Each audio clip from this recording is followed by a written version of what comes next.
Hey everybody, Greg from the Player Engage podcast here, just to let you know what you're about to listen to.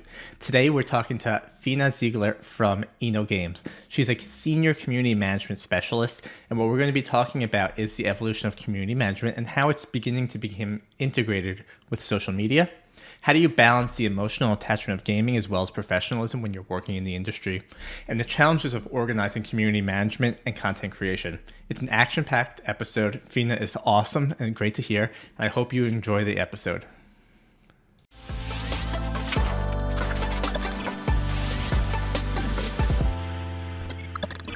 Welcome to the Player Engage podcast. Greg here. Today we have a really fun episode. We're talking to Fina Ziegler from InnoGames. She runs the community as well as the customer service side at community management specialist at Inno. I'm excited to kind of hear more about the role, hear how she does her day-to-day work, and just learn everything in general. So Fina, thank you so much for joining us today. Is there anything you want to say about yourself? Yeah, hello everyone. It's great to be here, and excited to also share a bit of my story about how I did actually come into gaming because it's now nearly 10 years that I started in this direction of my career, and yeah, I'm very happy to be here. Um, Yeah, and let's start with that because you have one of those, and it's funny. I see the same backgrounds often coming into gaming, and yours is one of them, which is mind-boggling. But can you tell us kind of when you were in university, when you were in school, when you were kind of studying for what you wanted to be, what were you going to school for, and how did you end up here? so my dream as a kid for a long, long time was actually to be a lawyer, to become a lawyer. Because I was always a stickler for rules, and even as a child, I already manifested I want to make a lot of money. And lawyers do make a lot of money, so that was kind of like my go-to. But then things changed because of university admissions in Germany at that time. It wasn't that easy actually to get into law school at that time, so I switched to cultural science actually, and that was a study where I had a lot of time, free time. I know not every university course offers this, so I had a lot of time gaming, 12 hours a day, stuff like this. And this is basically how I started coming into the gaming industry because I also volunteered in my free time during university. And when my studies actually finished, I was offered a job as community manager for the game that I was supporting at the time. So Was there a specific game that you played that kind of clicked, and you're like, "Ooh, this is something I can see myself doing"? it was actually the very first MMO I played. Spoiler alert, I'm old. So that was, oh God, a long time ago. I think it was around 2009, 2008 around where I started playing this Asian MMO RPG. And I was very into it at this time. Too poor to actually play World of Warcraft and stuff, so I needed to go for the free to play um, games. And Well, yeah, World of Warcraft was a switched. time suck, right? You needed to have a lot of free time to really divest into World of Warcraft. That's a whole nother world. But also, they had the subscription model at that time, and I was a Mm. poor university student. I couldn't actually afford paying this amount of money every month and buying the expansions and stuff like this. So, free to play and just grind myself through it was the way to go. Well, that's why you have to have those aspirations being a lawyer so you can make enough money to pay the subscription to play World of Warcraft. That's how you feed that addiction. Yeah, thankfully I have adult money now that Yeah, offers me, but I don't have the time anymore. that's the problem with life, right? But I love how, you're a stickler for rules and you grow up and you have the two most important things down that you want. You want to follow the rules and you want to make a ton of money. You sound like the perfect kid. Um, then you find yourself as a community manager and you still can help create those rules or hold people responsible for those rules. Before we kind of dive into that, can you talk more about kind of what was your role as a community manager? How did you kind of, it may have been a while ago, but what was your day like? So at the first company that I worked for before switching to InnoGames, I was the community manager for the Asian MMORPG that I mentioned, and there I basically supported the German community, had a team of volunteers as well. We did a lot of in-game events, mostly during the weekend, bigger events that we did for our community, giveaways, a bit of social media, not too much. But yeah, also a lot of moderation on the forum. Forums were big at that time. So when we weren't in game talking to players directly, we were mostly in the forum. And yeah, since development was very slow on the game, it was a Korean game, and we didn't get that much development time for it at some point. So I also was responsible at game design at some point.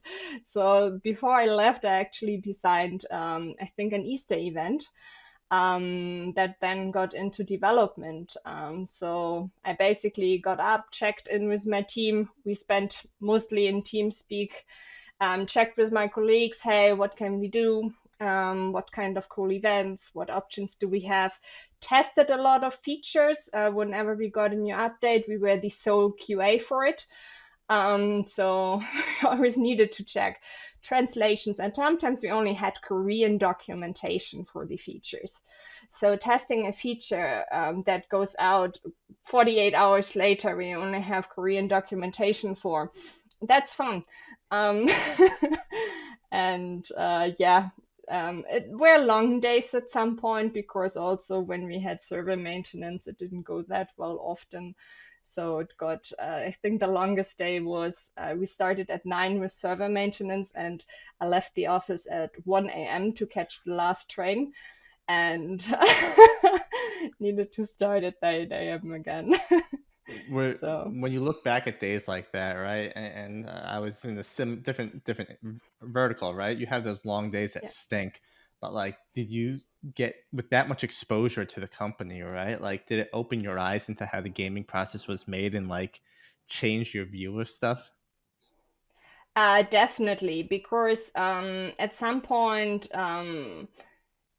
it was just too much at that time. So for me, I decided to then actually look for other jobs because being responsible for a title that you also burn for as a gamer, that you have passion for, but that is slowly dying on development side, that really hurt, and we couldn't be honest with players about it.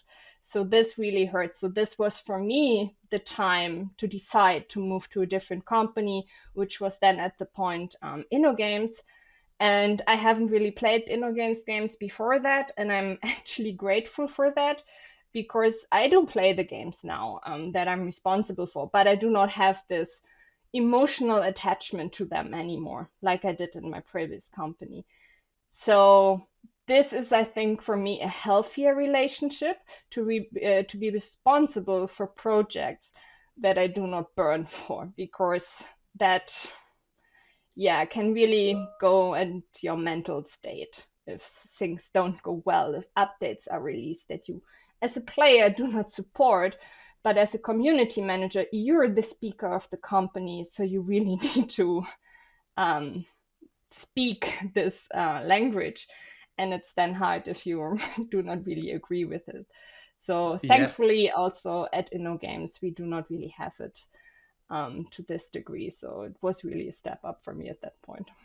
yeah, it's really cool to hear. I mean, anyone that's played any mobile game in the past 10 years has probably seen an ad for Forge of Empires. I feel like it was one of the first major games you just kind of saw ads everywhere to kind of compete against it. And I think that's fantastic because you're building awareness, you're building visibility. And I love your aspect where I'm sure you love the company, but you don't want to necessarily fall in love with the game again because it's you want to have a separation between work and enjoyment, right? The last thing you want to do is finish Yes. your job to go home to start playing Forge of Empires on your phone again because you just got away from the company for a few minutes, right? And I love how you can create that separation. Yeah, it Uh, helps build you healthy distance to the product that you're managing. Because yeah, from experience, I know if you do not have the separation, it really drains you. Yeah, you'll burn out sooner, even though you're just Yeah. playing the game that adds onto it, but it's constant, and yeah, you will burn out. But do you find that that same separation kind of is a challenge when you're working in the community or the forums, or you know enough about it to kind of talk to it and what's going on? I actually play, like I mentioned, Forge of Empires very, very actively because this is just also the requirement I have set for myself that if I'm responsible for a product, I need to know it inside out. If I, on a personal level, like it or not, that doesn't matter. I need to know what the game is about. So I have actually now kind of like the position within the company that I'm an expert on the game. So also game design, QA, product, they also come to me, ask me about Forge things and stuff. Um, Especially when it comes to certain game features, because I'm also a competitive player, which is then very hard in MMOs. So I also play Forge of Empires competitively in one of the bigger guilds of my market. So yeah, I do play it actively, but it's still better to have the mental state and that I'm not too attached to it, even though I like the game on a normal level. But if I wouldn't work for it anymore, I wouldn't play it anymore, most likely. So your new role, the current role is senior community management specialist. Yeah. What is that mean, and what is your day to day like? So yeah, in gaming, everyone has fancy job titles that no one knows what they're about. So community management specialist is a title that we established at InnoGames to differentiate us a bit from our external community managers. So we do also have a team of externals. On Forge, it's roughly 40 external community managers that we basically manage as specialists. There are freelancers that support our different language versions because for Forge we have 26 language versions. So we have at least, depending on market size, one external community manager. Since they are not direct employees, they need someone to coordinate everything between them and the development team. And this is basically our job. We coordinate the teams, we update them, we give them the schedules, we set up the whole communication strategy for upcoming features, and give the general direction of where we are heading from communication perspective. So my day to day is basically in the morning when I come in, I check in with them, like if they have any kind of questions for us, if there are any urgent issues, bug issues, or so on that appeared that we need to take care of. We have Jira for reportings that they can also do, but sometimes you just have some issues that you need to kind of like put a bit more highlight on. So this is when we get in touch with product and push those things to them and ask them for hot fixes and stuff like this because it's major. Besides this, I have a colleague that I'm working with the project, so both of us, we kind of like separate our work between the projects that are upcoming, for example, new events, new features, updates to existing features, and then we basically prepare ourselves the whole communication strategy for it. And including social media, customer service guidelines, knowledge base, Discord, whatever. And this is then what we first prepare for beta release because we have a beta server where you can test those features beforehand. And then we update it for live releases and make sure we have a good communication strategy with wholesome campaign before actually everything kicks off and it goes kind of smoothly, hopefully.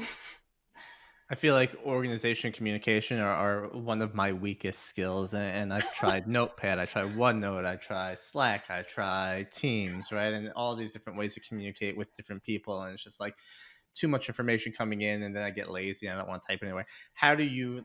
I mean, you're dealing with potentially up to 40 external community managers, right? What's the normal channel you communicate with these teams on? How do you yourself like? What's your note keeping tool of choice? So internal communication, we also use Slack. For the externals, we have a tool called MatterMost, which is kind of like an outsourcer similar to Slack. So it's a similar chat tool that we just use for the externals. And we also have the whole Atlassian suite, so Confluence, Jira, and so on. So I basically, when I start a project, I set up an epic in Jira with all the subtasks that I need to do, set the deadlines, check the schedule until when stuff needs to be kicked off, when it needs to be ready, and so on. And this is then basically my task list that I work with. And when other issues come in between, I still kind of like check it. I also try to tick off all the boxes way in advance before I actually need it. So I still have kind of like a buffer for urgent tasks that come in between without me needing to do crunch time because I'm late with other tasks. Of course, I also like to procrastinate some topics, but usually I try to do most of the stuff ahead. I mean, after a certain time, you just know the drill, how certain communication works. So you just apply one template, exchange the text and assets, and reuse it, right?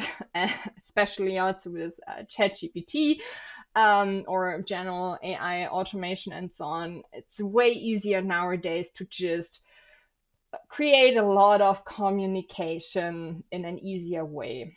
And also have a weekly meeting with my colleague that I'm working with, and then we do basically a process check. Hey, how are we with this project? What is upcoming? Who takes care of what? And we're also in daily contact with each other and syncing on and juggling tasks. Because now I'm also responsible for the whole social media content creation. um, so this is now a new task. So today I sat there all day creating the Halloween event campaign, which is also lots of fun. I have So lots of questions on that, and I'm going to come back to it in a minute. But I love the fact that you talked about that you use kind of Jira as a source of truth, like creating your epics in there. I am one of those guys that they tell me to go update Jira, and I don't. So I'm the one that breaks Jira at the end because I'm not process oriented like that. So I give you tons of credit. It's a fantastic tool with great organization skills. I'm just lazy and I can't do that. But I mean, I love the fact that I don't often find people in the CS role that are going in doing Jira updates because mostly the engineering team works at a Jira, the product management team works at a Jira. So I love that like you're all united in that single platform. When you do, where was I going to go with this? I guess when you deal with your external community managers, I think they're volunteers. Is that right? no, they're freelancers. They're freelancers. So the community managers are freelancers that we hire, and these then have also voluntary moderators that they hire for their specific tasks, for example, forum moderation or Discord moderation, stuff like this. So But we are when you not deal with, directly yeah. managing these. So you mentioned you have your special tool that deals with your freelancers, but Yeah. as someone that works in community, right? You started your original job in forums. Now we've expanded to probably still forums a little bit, but Discord, Reddit. But where do you see community yourself as being the primary place to be? Um, Yeah, for me personally, it's more on the social media side. It depends a bit on games, of course. But I think during the course of the last year, I got really addicted to TikTok, I must say. At first, I had trouble getting into it, but now I'm kind of like addicted to it and doom scrolling. Sometimes, and especially when Baldur's Gate 3 came out, I was basically in the whole bubble, Baldur's Gate bubble, especially the Astarion bubble, because at that time I couldn't play the game because I was in Sweden working from abroad and I forgot my gaming laptop. So I couldn't play it, and it was already out, and I bought it, but I forgot my laptop. Um, so I was the only thing I could do was basically get information about the game from TikTok. That was the easiest source because the studio updated a lot there, but there were also so many people creating videos about the game. And this is when I really clicked it for me. I'm like, wow, gaming is going viral on a platform like TikTok. That is really cool to see. And I saw a lot of girls that said, hey, I don't know what this is about, but this looks cool. I'm gonna play the game. And I think this is great to see that a platform like TikTok, where you wouldn't originally imagine it, can be a potential platform for organic growth, and especially in a time of difficult marketing on Facebook or Instagram.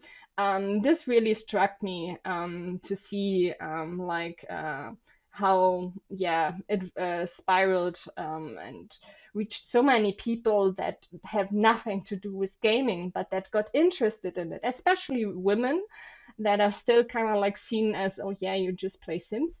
So that is something that I feel is a platform that has great potential. I also see now more and more gaming companies embracing TikTok. Of course, not every game is kind of like fit for it.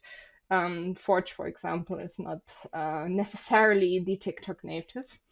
But I think for certain titles, it's definitely a cool platform to reach people outside of gaming to attract to your game. And it's something that we should definitely explore more. So I have questions on this, but usually about halfway through the podcast, I like to do a fireball round where I'm going to throw some Yeah. random questions at you. Good to go? Yeah. So you've gone through a full circle of problems, right? You were young and you had no money, and you couldn't afford games. You grew up and you had money and you didn't have time for games. And then Baldur's Gate 3 came out and you forgot your laptop. With that, all that being said, what game are you playing now? I'm replaying Dragon Age Inquisition because next week Whale Guard comes out, and I'm not sure if you can see it, but I'm a great BioWare fan. Yeah, you Um, got. I like the Mass so Effect. yeah, There you go. exactly. What you're traveling? You've been on holiday for a couple of weeks, so maybe you're not at your normal spot. But what did you have for breakfast? Today, just bun with ovo maltine. Just a breakfast bun with ovo maltine. So Easy. because they have kind of like those this cream like similar to Nutella but way better because it has a crunch in it. And Okay, my friend brought it from Switzerland for me. So sounds fantastic. Um, what is your dream holiday? my dream holiday is basically what I did last year. I was on a road trip for 3 weeks from Hamburg to the Nordkapp in Norway. And I traveled solo with my dog and just camped wherever I landed at the end of the day. And it was a great feeling of freedom. And now I'm really hooked on road trips. That is awesome. That sounds like a fun experience. Um, what is the last book you read? The last book, that's Iron Flame. Not And sure if you're in the book talk bubble, I do not, but but I will have to check it out. I've been trying to get back into reading, so that's why I always ask the question on what's a good yeah, way to it's get it's. started I with think reading it's again. more a book for the ladies, but it's great. It's with dragons, so Okay. definitely read it. Last question I have is what is the last movie you watched? The last movie, the Lord of the Rings series, All like right. all All of six them, huh? movies from Hobbit. Wow, even the Hobbits, huh? I love the Hobbits more actually. Really? I haven't watched the Hobbits. I didn't hear great things about them. I've seen all the Lords of the Rings. I couldn't I commit any more know time to it. I know that opinions go in different directions about the Hobbit movies, but I enjoy all of them greatly, and yeah, it's a comfort movie that I watch at least once a year. All right, let's talk about content creation because that's a struggle I face on a daily basis. Um, it's fascinating. It's not fascinating. I think TikTok is a fantastic channel for gaming, right? I think you can, depending on the type of game you have here, right? Forge, I can see what you're Exactly. talking about. That maybe it's not the most exciting. Um, how does your content creation journey or day begin? Like, do you start with the end in mind? How does that process work? Um, I can say that it's not a fully fledged process yet because I'm still kind of like exploring it still. I got into social media a lot after I came back from my 3 month sabbatical last year, where I really could disconnect and come back with fresh ideas. And then also being in the whole Baldur's Gate bubble, I really was blooming with ideas and stuff. But yeah, I needed to learn a lot first. So I'm also still doing a lot of trainings on social media and stuff. And for now, what I have established for myself is that I do campaigns based on features or events we will have in the game. So I basically check out how our release schedule is, and then I build campaigns around this. So, for example, currently I'm working on the Halloween campaigns for the event. And this is basically looking at the event itself, what is new, what is interesting, what maybe also from beta we see, what kind of like where struggle points maybe for players where we could give more guidance also via social media, but also do fun content. So it's basically really taking a lot of information together and check what makes the most sense for our players to see. We also analyze the data from previous campaigns, check what worked well, what didn't work so well. Also look at competitors naturally, what are they doing, what is working for them. Not necessarily only competitors, but all kinds of channels. Like I'm browsing also privately a lot of social media, always with mind myself, how can I use this for my daily work? So I'm a workaholic at heart. So I'm always kind of like checking, oh, is this something that we can use? Would this work with our community, with our channels? And then trying out stuff, see how it works, reiterate on it, and finding the right balance. We're currently in the middle of planning our strategy for the next year. So it's really just also looking at a lot of data. It's less content creation than actually preparing what kind of content you want to do, because once you have the schedule, creating the actual content is easier. But I think creating the schedule is the most tiresome thing, because you really need to think you have only limited space, right?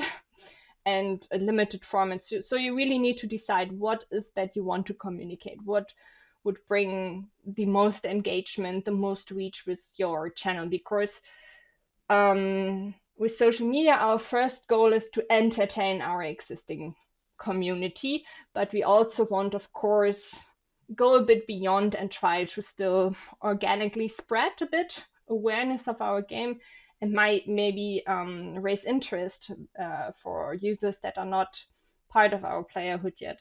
So there are always things in mind where we need to think about, hey, how could we also attract players on an organic perspective here? And it's basically then balancing between entertaining your existing players and trying to reach new ones and trying to find content that fits and looks good.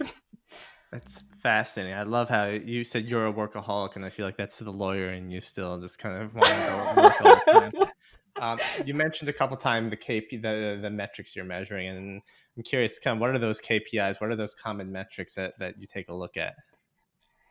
I already mentioned it, I think. So the most common ones for us is reach and engagement. So how many players engaged with the content, how many did we reach? Then also checking how many of those that we reached were followers, which are not followers. Also with it's different KPIs on every platform. Also, Meta just recently changed their KPIs again, so we now need to overhaul our whole reporting because nothing works anymore. It's always fun. And then it's also different a bit. They call it differently between the different platforms, because on YouTube, different KPIs are relevant than for Meta. TikTok, again, has different KPIs. So it's actually looking what are those KPIs and which are relevant for us, but it really bottles down to reach and engagement. These are the most important ones for us because we want players to interact and consume our content. Do you And the use rest a is tool to then help measure some of this stuff? I know I just asked because I used to work for a company that measured reach and engagement. So I'm curious, how do you do that? we use Agora polls in general. But we are currently also working on getting all of the data into Power BI so that we can also create dashboards ourselves, especially what we want to do for Forge right now. We set up all those fancy strategies, but then you define the KPIs for the goals that you want to reach. But then it's tiresome to actually follow up on it and see it. So we now want to actually create BI reports where we can easily see how much on track we are with our strategy, how much of the goals that we wanted to achieve do we have already achieved without pulling the data somewhere, putting it into a format, and doing the same thing over and over again. So we want to have automated reports. We're not quite there yet, still work in progress, but this will make things so much easier.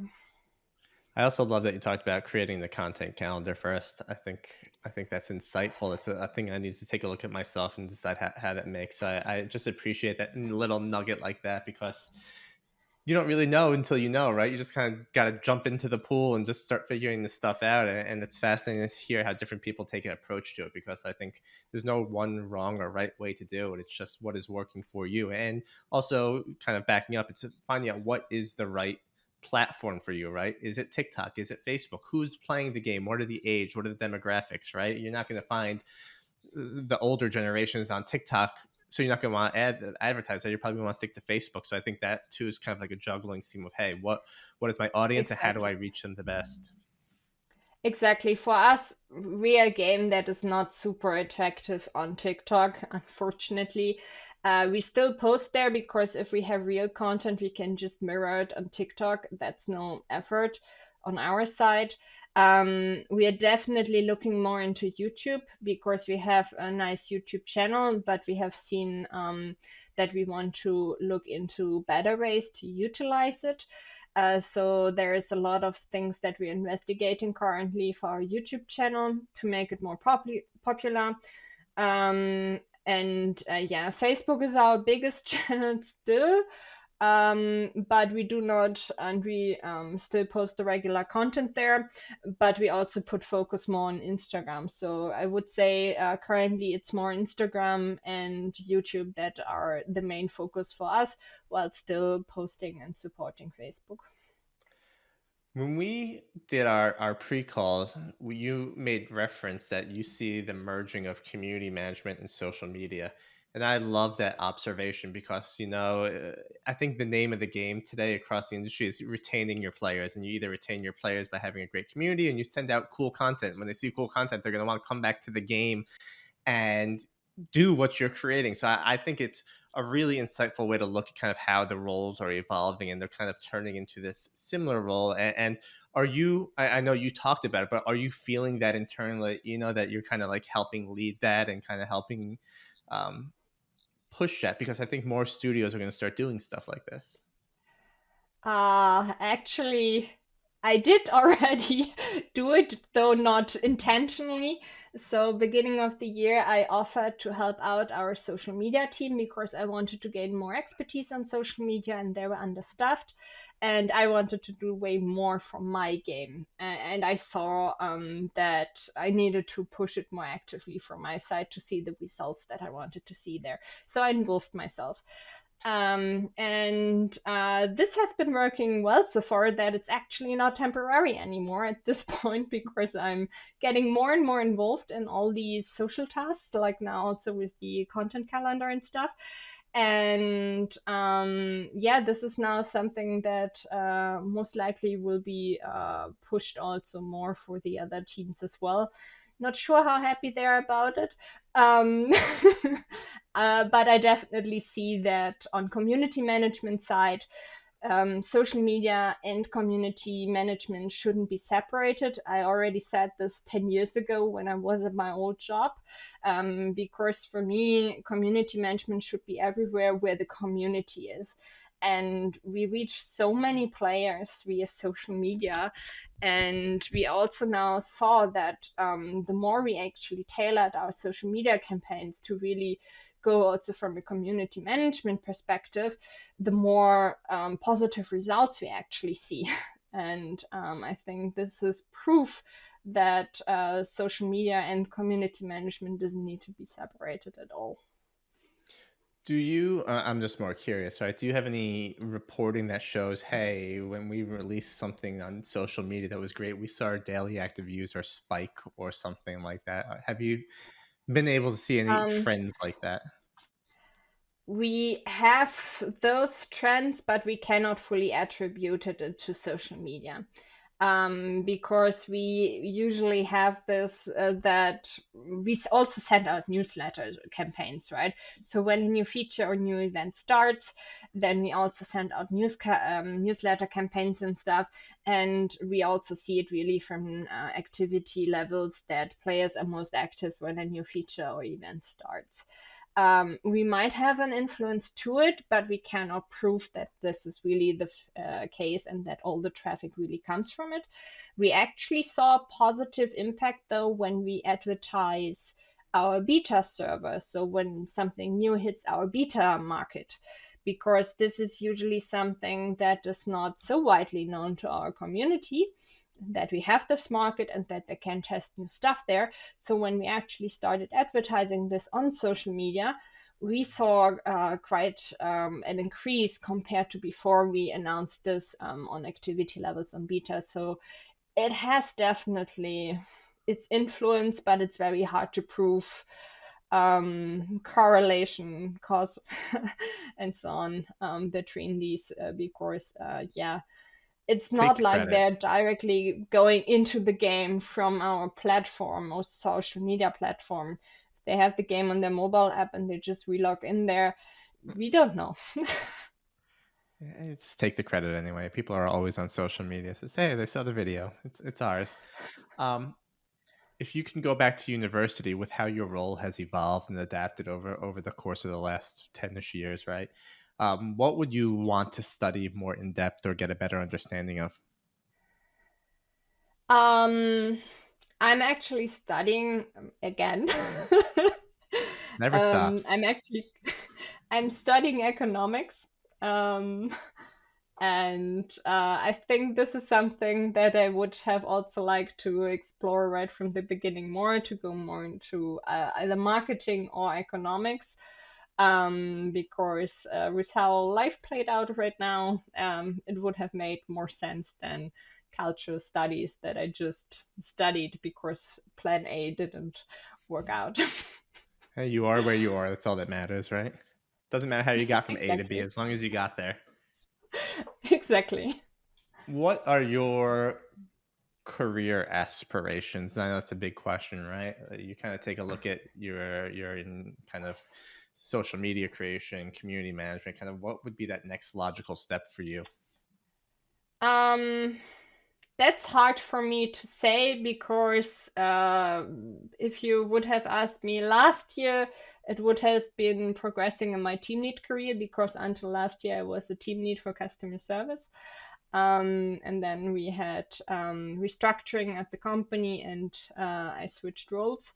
So right now I would definitely like to go more into the social media management, maybe marketing role, but I also still like the attachment to community management. So I actually do not really know right now. I'm currently doing what is the most fun for me, which is basically being more involved into social media, growing more into it, and then I will see what develops out of it. If there is maybe something, a different role or a career level that is more attractive to me. But currently, I'm still in the orientation phase, I would say. Back There's some again. there's some joy in just being able to talk to players or end users and see the excitement that they have. And I remember that was my hardest part of getting out customer service is like I like genuinely talking to these people. Like they're interesting people. Like you form these relationships with these people. And I mean, Forge has been around for so long. You probably have some really, really like players that you know, right? Like you recognize these names. And I think there's just such a cool connection there. And I think the player base feels that too, right? They feel like, hey, like they hear me, they know me, right? If I give feedback, I know they're listening, right? Like I think there's just a real I remember customer service as being a thankless job at the end of the day, right? You do all this work, but you know, when players come back to the game and they keep doing what they're doing, it's like, all right, like I did something right and it's good at the end of the day. Yeah, unfortunately, I'm not too close to the players currently because, as part of the coordinator role more that we have, we are a little bit more detached from them. If time allows it, I'm lurking around Discord and also answering there, and there I also have made myself a name. But due to the busy schedules of Forge currently, we have a lot of stuff that is coming. I just don't have currently the time to regularly chat with them on Discord, which is a pity because this is really fun and just directly engage with them again. So I totally agree with this. With the content creation side of the job, are you learning any tools like Premiere or CapCut or any of those editing tools? Yes, Premiere Pro definitely is a learning curve. Also, I work with Audition because I'm also doing voiceovers for some of the videos. I'm now able to basically record my own VO, edit it, and then put it into the video, which is kind of nice. And I also use Canva basically for social media content creation because for me that's easier than doing Photoshop or anything because it has such convenient features. But for video content, definitely Premiere Pro. Yeah, I feel the pain of learning Premiere Pro. It is a tool I never thought I'd have to learn in my entire life, and now I spend my days in YouTube it. is helpful. There's this YouTube channel. It's like Premiere Pro tips in 1 minute. It's like fantastic. 1 minute, easy. I usually look not for kind of like general tutorials. It's more like I need to blur this. How Yep. do I do it? Hmm. How to do keyframes? Yep. That was my day yesterday. I was Googling keyframes for like an hour. I'm just like, wow, I could do all this stuff. And then that's like a whole another world of like, oh God, what am I going to do here? Yeah, it's going Um, down the rabbit hole. Yeah, it's a dangerous rabbit hole. But I love it. It's great stuff. You know, if you're not spending your time learning new stuff or doing new stuff or pushing yourself, you're just gonna get kind of bored, right? And I think it's awesome to be able to Exactly. kind of learn these new tools. And maybe you don't want to become an expert in them, but if you know what you're talking about, you know how to kind of how to use it. I think it makes you more powerful. And that's something like it kind of goes back to when you were at your original gaming company, right? Like you weren't a developer or an engineer, but you kind of took part in what they were doing, right? You kind of have this idea of what the conversation is and just being able to be there like it's a jack of all trades, master of none. Sorry, that was just a random tangent. Exactly. Something like this. uh Fina, thank you so much. I think that's all the questions I have for you today. I think this is such a cool conversation. I love how it all comes back to you want to be a lawyer, kind of a lot of things that you do. Maybe it doesn't feel like it, but your structure, you're kind of following the rules, and I love that. I love how you saw the connection between community and social media. I think it's awesome what you're doing, and I appreciate you coming out today. Before we do end the call today, I was curious: is there anything you want to talk about or share? First of all, thanks for the opportunity. It was actually my first podcast, so very thrilled to Hope be it in went all there and right. learning. Exactly, have learned something new, so that was great because yeah, for me it's really it's all about learning for me. I have the feeling I'm constantly learning and I'm always trying to expand my knowledge, not just work related, but all kinds of knowledge because I'm just very curious. Sometimes I have a thought in my dreams, and then next day, the first thing I do is open Google and check it out. Otherwise, I cannot really. So it's a great opportunity, and yeah. It's I'm always happy to get in touch with more people also from the business, and also getting to know what they're doing, how their approaches are. So would be happy to also connect more about this and also learning from others. Yeah, we appreciate it. And on our Player Engage blog, we'll have information about Fina. We'll have information about Games and all that. And again, Fina, thank you so much for your time today. I hope you enjoy the last of your few days in Sweden and safe travels back to Germany when it's time. And again, just thank you. Thank you as well.